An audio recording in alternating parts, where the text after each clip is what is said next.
19 साल की उम्र में जब मैं अपने शहीद पिताजी के टुकड़े घर लाई तो मैं नाराज थी इस देश से। मेरे दिल में ये भावना थी, मैंने अपने पिता को भेजा, तुम्हारा काम था सुरक्षित रखना। मैंने अपने पिता को हिफाजत से तुम्हारे पास भेजा और तुमने ये टुकड़े लौटा दिए मुझे। और वो टुकड़े इस झंडे में लपेटे हुए थे, देश के झंडे में। मैं नाराज थी। मैं समझती हूँ शहादत की का क्या मतलब है। आज मैं 52 साल की हूँ, पहली बार मैंने ये चीज सार्वजनिक ऐसे मंच पे कही है। लेकिन वो जो नाराजगी थी मेरी, आस्ते आस्ते मैं समझी कि उस तरह की जो नाराजगी होती है वो सिर्फ उससे होती है जिससे प्रेम करते हैं हम।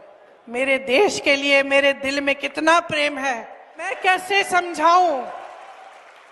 जब मोदी जी मंच पे खड़े होकर मेरे पिता को देशद्रोही बोलते हैं, जब मोदी जी कहते हैं कि मेरे पिताजी ने कोई कानून बदल दिया अपनी मां से विरासत लेने के लिए, तो मेरे दिल, तो मोदी जी इस बात को समझ नहीं पाएंगे कि मेरे पिताजी को विरासत में धन दौलत नहीं मिली, मेरे पिताजी को विरासत में शहादत की भावना मिली।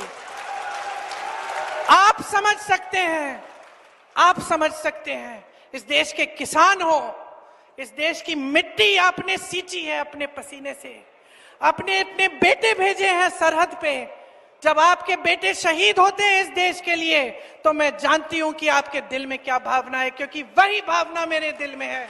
जो पुलवामा के शहीद हैं में से कुछ परिवार यूपी के थे, उस समय मैं यूपी में थी, मैं गई उनके घर और ज्यादातर परिवारों में क्या बताया उन्होंने मुझे, तो बच्चे बचे थे। उन्होंने कहा दीदी हमको भी सेना में भर्ती होना है, दीदी मैं पायलट बनूंगी, मैं एयरफोर्स में भर्ती होंगी।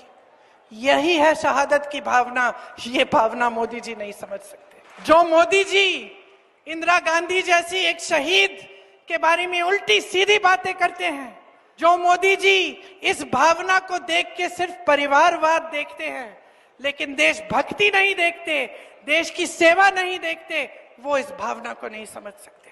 मैं आपको ये कहने आई हूं, मैं आपको ये कहने आई हूं कि हमें देशद्रोही कहें, हमें घर से निकाल दें, मेरे भाई को संसद से निकाल दिया, हम पे केस डालें। मेरे भाई पे इतने केस डाल दिए कि कभी इधर कभी उधर, कभी गुजरात में कभी बिहार में वो जाता है कचहरी, जाएगा, कुछ भी कर ले, मार डालें, लेकिन ये भावना हमारे दिल से कोई नहीं